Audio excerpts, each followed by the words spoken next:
Chapter 1: Coins, Promises, and the Port City. In a busy port city, where the air always smelled of salt, spices, and old stories, there lived a young man named Amir. The city was never quiet. Ships arrived and left every day. Sailors shouted in many languages. Merchants argued loudly at the market. Bells rang, birds cried, and somewhere between all these sounds, people tried to live their small, hopeful lives. Amir lived near the market, in a narrow street where the sun came only in the morning. His room was small. It had one window, one chair, one bed, and one dream. That dream was simple. Amir wanted to marry Layla. Layla was the daughter of Yusuf, a respected merchant. Yusuf sold fabrics from faraway lands, silk from the east, cotton from the south, and stories from everywhere. He was known as a fair man, but also a careful one. He believed that love was important, yes, but money helped love breathe. Amir did not have much money. He worked as a helper at the port. Some days he carried boxes. Some days he cleaned decks. Some days he waited all day for work that never came. His hands were strong, but his pockets were light. Still, Amir believed in promises. Every evening, after the market closed and the port grew calmer, Amir met Layla near the old fountain. They spoke softly, as if their words were secrets the city did not need to hear. "I will save enough," Amir said one evening. Layla smiled, but her eyes showed worry. "My father will ask questions," she said gently. "I will have answers," Amir replied, with more hope than certainty. Yusuf, meanwhile, was making his own plans. One afternoon, he called Amir to his shop. The shelves were full. The floor was clean. Everything had a place, including people. "Young man," Yusuf said, folding a piece of silk, "I like your manners. I respect your feelings, but love alone does not buy bread." Amir nodded. He had expected this. "There is a merchant," Yusuf continued, "who will travel with the next ship. He needs a helper. The journey is long, but the pay is fair. If you return with savings, we will talk again." Amir felt his heart beat faster. A chance, a real one. "I will go," he said, without hesitation. That evening, Amir told Layla. She tried to smile bravely. "Be careful," she said. "I will come back richer," Amir said, trying to sound confident. Layla laughed softly. "Come back the same," she replied. "Just don't forget me." The next morning, Amir stood at the port with a small bag and a big promise. The ship was old but strong. Sailors moved quickly. The city watched, as it always did, without emotion. Amir did not know it yet, but the city had already decided to teach him something about money, love, and the strange price of promises. And the lesson had just begun. Chapter 2: Small Jobs and Big Expectations. The ship did not leave the port immediately. Days passed, then weeks. The merchant Yusuf had mentioned was always almost ready. There was always one more paper to sign, one more box to check, one more delay. Amir stayed near the port, waiting, working small jobs, counting coins that never seemed to stay in his pocket for long. At first, Amir was patient. Patience, he believed, was a form of faith. He carried sacks of rice for traders who complained about the heat. He helped fishermen clean their nets and listened to stories that grew bigger with every telling. He even worked one day for a traveling musician, holding a hat while people dropped coins inside, slowly and without much interest. Each night, Amir counted his money on the small wooden table in his room. 1 coin, 2 coins, not enough. Still, he told himself, this is only the beginning. One afternoon, while Amir was resting near the market, he met Yusuf again, but not Layla's father.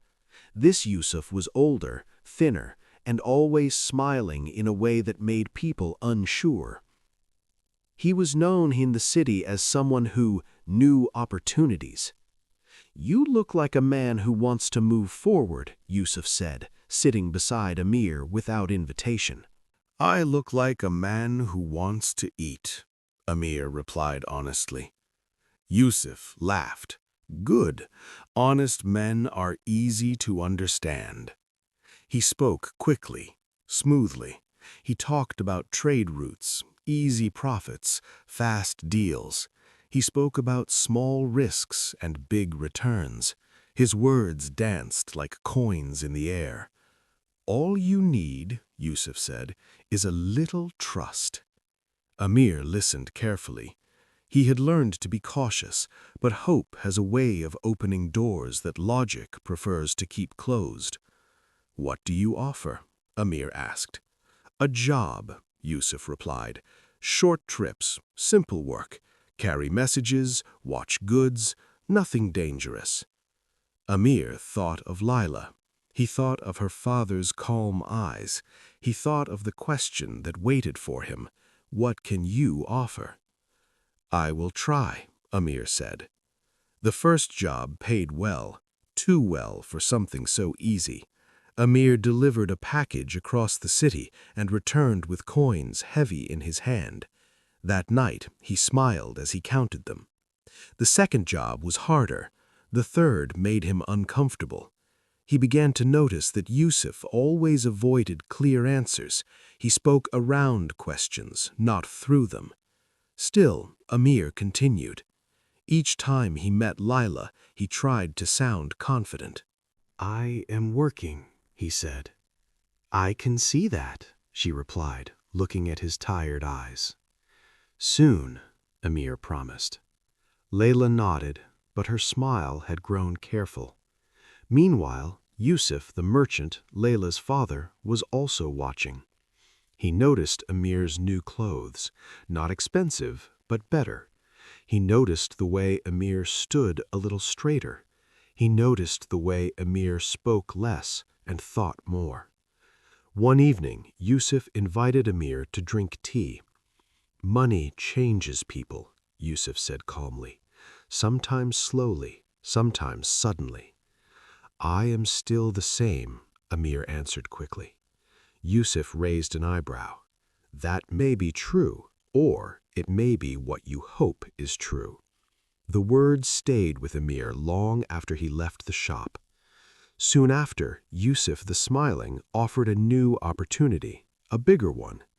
"1 trip," he said, "1 deal, enough money to solve all your problems." Amir felt a tightness in his chest. "How much?" he asked. Yusuf smiled wider than usual. "Enough." That night, Amir did not sleep well. Coins filled his dreams, promises whispered in his ears, and somewhere far away the sea waited, patient, silent, and ready to take whatever was given to it. The ship had not left the port yet, but Amir felt that he had already. Chapter 3. The Price of Easy Money. The next morning, Amir woke before the sun. The city was quiet, but his thoughts were not. Yusuf's words echoed in his mind. 1 trip, 1 deal, enough money. It sounded simple, too simple.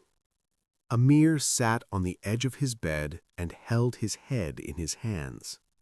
Easy money always asks for something in return. The question is not if, but when.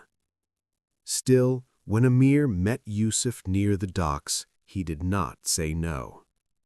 They walked through narrow streets until they reached a small warehouse close to the water. The building looked old and tired, like many things in the port. A few men stood nearby, silent, watching. Yusuf spoke in a low voice. "You will travel tonight. You will carry this case. You will not open it. You will give it to a man named Rahim on the other side." "And what is inside?" Amir asked. Yusuf smiled. "Nothing that belongs to you." The case was not heavy, but it felt heavy. Amir felt it even before he touched it. "Is it dangerous?" Amir asked. Yusuf's smile disappeared for a moment. "Life is dangerous." That answer did not comfort Amir. By evening, the ship was ready. Not the large merchant ship Amir had imagined, but a small, fast boat. The sea was dark, and the wind smelled of salt and uncertainty. As the boat moved away from the port, Amir looked back at the city lights. Somewhere in that city, Lila was probably closing her father's shop. She trusted him. That thought hurt more than fear. The journey was quiet, too quiet. When they arrived, Amir followed instructions carefully. He delivered the case. The man named Rahim said nothing, only nodded and counted coins into Amir's hands. Heavy coins, more money than Amir had ever held. As Amir returned, something inside him felt smaller. The next day, Yusuf met him again, smiling proudly. "You see," Yusuf said, "no trouble." Amir nodded, but he did not smile. With the money, Amir paid his rent, bought better food, and even helped a neighbor. People began to notice. People always notice change. Layla noticed too. "This money," she said softly one evening, "it came quickly." "Yes," Amir answered, "but it will help." Layla looked at him for a long moment. "I trust you," she said, "but I hope you also trust yourself." Her words were kind, but they felt like a warning. Soon, Yusuf the Smiling returned with another offer. This time, he said, "You do not even need to travel." Amir felt his chest tighten again. "No," Amir said suddenly. Yusuf looked surprised. "No?" "I said I would try," Amir continued, his voice shaking. "I did not say I would forget who I am." Yusuf's smile faded. "Be careful," he said. "Opportunities do not wait forever." "Neither do mistakes," Amir replied. That night, Amir sat alone and counted his money again. The coins were still heavy, but they no longer felt powerful. They felt like questions. The next day, Amir returned the extra coins to Yusuf the Smiling. "I am done," he said. Yusuf looked at him with something close to respect or disappointment. It was hard to tell. When Amir left, he felt lighter. Poorer, yes, but lighter. Later that evening, he went to Yusuf the merchant's shop. "I want to work honestly," Amir said, "even if it takes longer." Yusuf the merchant smiled, this time warmly. "Then you are finally ready to begin." Outside, the sea was calm, and for the first time in weeks, so was Amir. Chapter 4. Small Choices, Big Turns. Amir's days became quieter after that. No more secret meetings near the docks, no heavy cases, no fast money. Instead, there were early mornings, the smell of tea, and the familiar sound of coins counted slowly and honestly. Yusuf the merchant kept his promise and gave Amir regular work at the shop. Amir cleaned shelves, carried boxes, spoke with customers, and learned the rhythm of trade. It was not exciting work, but it was steady, and steady felt good. Still, the city did not forget easily. Some people whispered when Amir passed. Others smiled too quickly. Easy money leaves a shadow even after it is gone. Layla noticed the change in him. "You look tired," she said one afternoon, handing him a cup of water. "Tired is honest," Amir replied with a small smile. "I like it." Layla laughed softly. "Then you are richer than before." That evening, Amina visited the shop. She was older than Amir and Layla, sharp-eyed and calm. She helped Yusuf the merchant with accounts and knew every corner of the market. "I heard you said no to Yusuf the Smiling," she said. "Yes," Amir answered. "That was a brave choice and a dangerous one." Amir nodded. "I know." The next day proved her words correct. Yusuf the Smiling returned, not smiling. He stood across the street, watching the shop. He said nothing. He did nothing, but his silence spoke clearly. Trouble does not always shout. Sometimes it waits. A few days later, a shipment went missing from the docks. Nothing large, nothing important, but enough to start rumors, and rumors, like rats, know where to go. By evening, someone had whispered Amir's name. Yusuf the merchant called Amir into the back room. "People are asking questions," he said gently. "Not good questions." "I did nothing," Amir said quickly. "I believe you," Yusuf the merchant replied. "But belief is not proof." That night, Amir could not sleep. He replayed every step, every word from the past weeks. He realized something painful. Even when you walk away from a bad path, it still remembers your footprints. The next morning, Amir made a decision. He went to the docks alone. He found Yusuf the Smiling near the same warehouse as before. "You are spreading stories," Amir said calmly. Yusuf the Smiling laughed. "Stories spread themselves." "Stop," Amir said. "I left quietly. I returned the money. I caused no trouble." "And yet trouble follows you," Yusuf the Smiling replied. "Funny how that works." Amir took a deep breath. "What do you want?" Yusuf the Smiling studied him carefully. "Nothing," he said at last. "I only wanted to see what kind of man you would become." "And?" Amir asked. Yusuf the Smiling smiled again, not warmly, not cruelly, but thoughtfully. "You chose the harder road," he said. "Most people don't." Then he walked away, disappearing into the noise of the port. The rumors slowly faded after that. The missing shipment was found. Amir's name was cleared. But something else remained. Confidence. Amir returned to the shop with straighter shoulders. He spoke more clearly. He worked harder, not because he feared losing the job, but because he respected it. One evening, as the sun set over the market, Lila stood beside him. "You changed," she said. "Yes," Amir answered. "I learned that small choices decide big turns."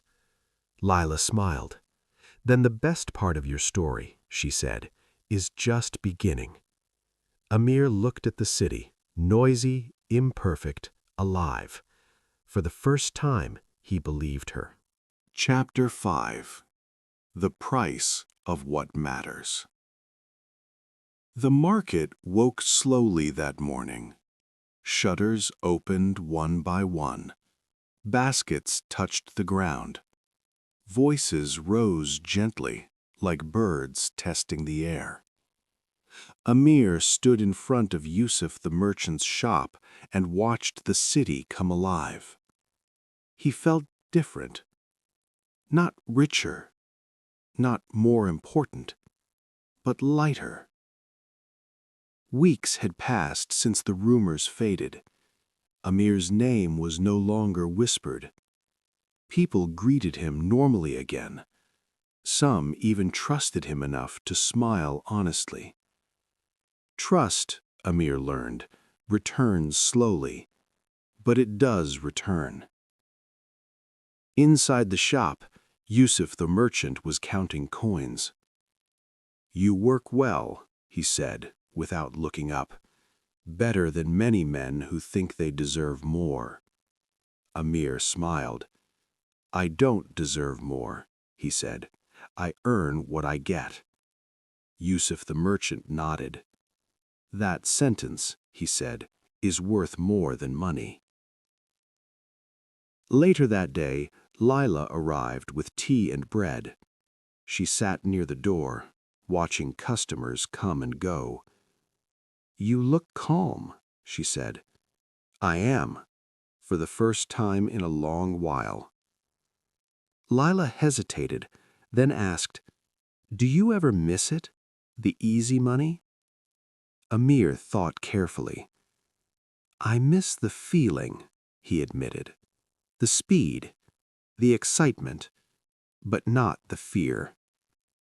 Lila nodded. Fear always sends the bill later. In the afternoon, Amina came with news. "Yusuf the Smiling left the city," she said quietly. "No one knows where he went." Amir felt no joy and no relief, only understanding. Some people move on. Others stay and change. That evening, Yusuf the merchant closed the shop early. "Walk with me," he said to Amir. They walked toward the port, where ships rested like tired animals. The air smelled of salt and rope. "I am getting old," Yusuf the merchant said. "I will not run this shop forever." Amir stopped walking. "I am not asking today," Yusuf the merchant continued, "but one day I may ask you something important." Amir's heart beat faster. "What?" "To help carry what I built," Yusuf the merchant said. "Not as an owner, not as a thief, but as a partner." Amir said nothing for a long moment. Then he spoke quietly. "I would be honored." That night, Amir sat alone on the steps near his room. The city lights reflected on the water. He thought about money, how he once chased it, feared losing it, and believed it defined him. Now he understood something simple. Money is loud, but character speaks when money is silent. Days turned into weeks. Amir continued working, learning, saving slowly, helping Lila with her small projects in the market, listening to Amina's sharp advice, watching the city with new eyes. He still lived modestly, still counted coins, but his heart no longer felt poor. One evening, Lila joined him as the sun disappeared behind the rooftops. "Amir," she said softly, "do you know why people tell stories like yours?" He shook his head. "Because," she said, "everyone wants to believe that a person can change." Amir smiled. "And can they?" Lila looked at him. "You did." Amir looked at the port, the market, the streets that once tempted him. "I didn't change in one big moment," he said. "I changed in small ones, again and again." Lila smiled. The city continued breathing around them, imperfect, noisy, full of chances. And Amir, once a man chasing quick coins, now understood the real cost of things. Some things are cheap, some things are expensive, and some things once lost are worth more than gold. This was the end of his old story, and the quiet beginning of a better one.